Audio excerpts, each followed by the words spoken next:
Assalamualaikum umat akhir zaman. Semoga Allah subhanahu wa ta'ala ridho atas kita. Kalau Allah subhanahu wa ta'ala sudah ridho, apalagi yang kita cari di dunia ini. Wassalamualaikum warahmatullahi wabarakatuh.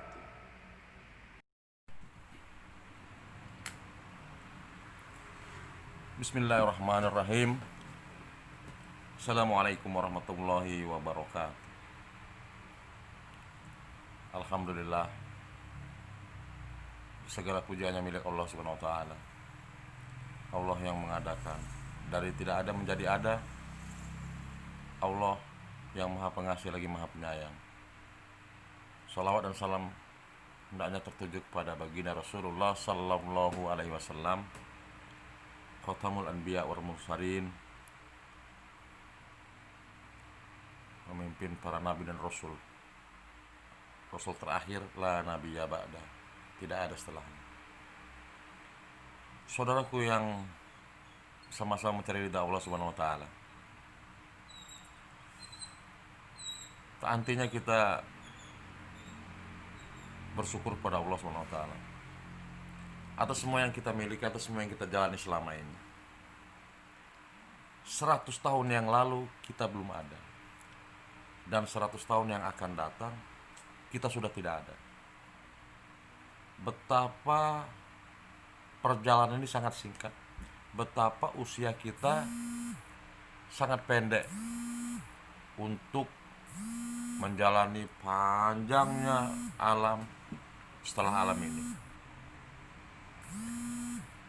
Ada kubur, ada masa, ada banyak yang akan kita lewati, yang ujung ceritanya adalah ada surga, ada neraka. Ulama katakan surga tak terdapat, surga tak terbalas dengan banyaknya ibadah yang kita buat. Surga hanyalah dapat kita raih karena ridha Allah subhanahu wa ta'ala. Maka bahagialah para sahabat yang bergelar radhiyallahu anhu, Allah meridhoinya. Kalau sudah Allah ridho kepada kita, Allah ridho kepada Anda, kepada saudaraku, kepada diri, kepada yang lain, apa yang kita cari di dunia ini? Kalau Allah sudah ridho kepada kita, apa yang kita cari? Tetapi tidak ada yang masuk ke surga tanpa kematian. Batas antara orang yang diridhoi oleh Allah Subhanahu wa taala dengan surga adalah kematian. Saudara-saudaraku, banyak hal yang dapat membawa kita kepada ridha Allah Subhanahu wa taala. Salah satunya adalah dakwah. Timbul pertanyaan, apa itu dakwah? Dalam bahasa yang sangat sederhana, dakwah itu adalah mengajak. Lahiriahnya kita mengajak orang untuk dekat kepada Allah Subhanahu wa taala.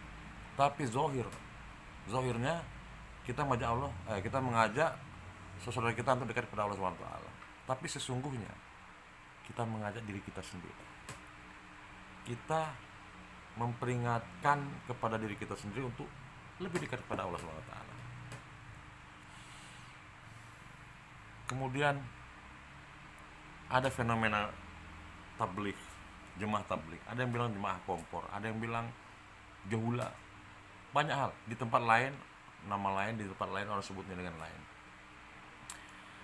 Sebagian di antara kita bilang dakwah itu butuh ilmu. Dakwah itu butuh ilmu untuk menyampaikan. Tapi beberapa para penanggung jawab mengatakan bahwa dakwah hanya mengajak, ditamsilkan seperti anak kecil yang mengajak orang di depan masjid untuk sholat berjamaah dalam masjid. Jadi tampilannya begini, ada bapak dan anaknya datang ke sebuah masjid. Kemudian karena anak ini masih kecil, maka bapak bilang sama anaknya, nak, itu ada tukang bakso, ajak sholat, bapak tunggu di sini. Kemudian anaknya tadi menghampiri si tukang bakso. Dia bilang, om, kata bapak sholat om di masjid. Bapak sudah ada nunggu di masjid. Si tukang bakso ini berpikir, iyalah daripada repot urusannya kan. Baik nak, kamu duluan. Kemudian berangkatlah si tukang bakso ini ke masjid. Timbul masalah baru, bahwa ternyata si tukang bakso ini nggak tahu wudu. Jadi sebelum anak tuh jauh dipanggil, Nanak sini. Apa om? Saya dah nggak tahu caranya wudu, kamu ajarin saya. Terus si anak ini bilang, ya om ke masjid dulu aja, nanti bapak saya ngajarin.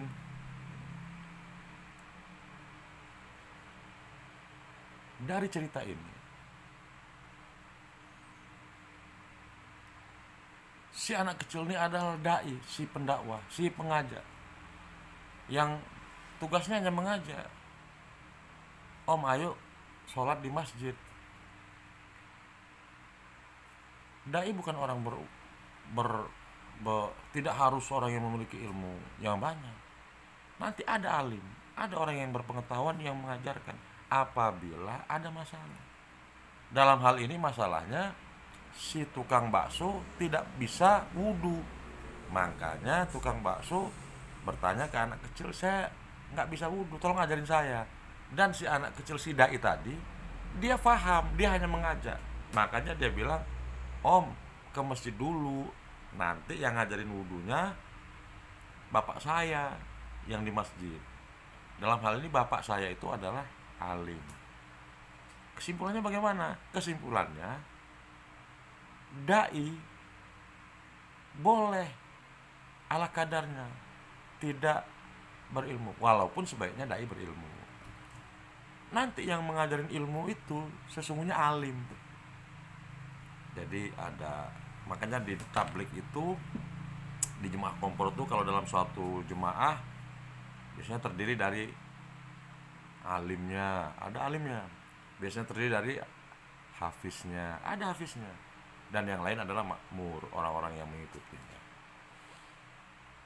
Jadi kembali ke substansi awal, bahwa masing-masing kita adalah dai, masing-masing kita adalah pendakwah. Jangan lupa keberadaan kita nanti dimintai pertanggungjawaban, karena kita sebagai umat akhir zaman adalah penerus risalah kenabian.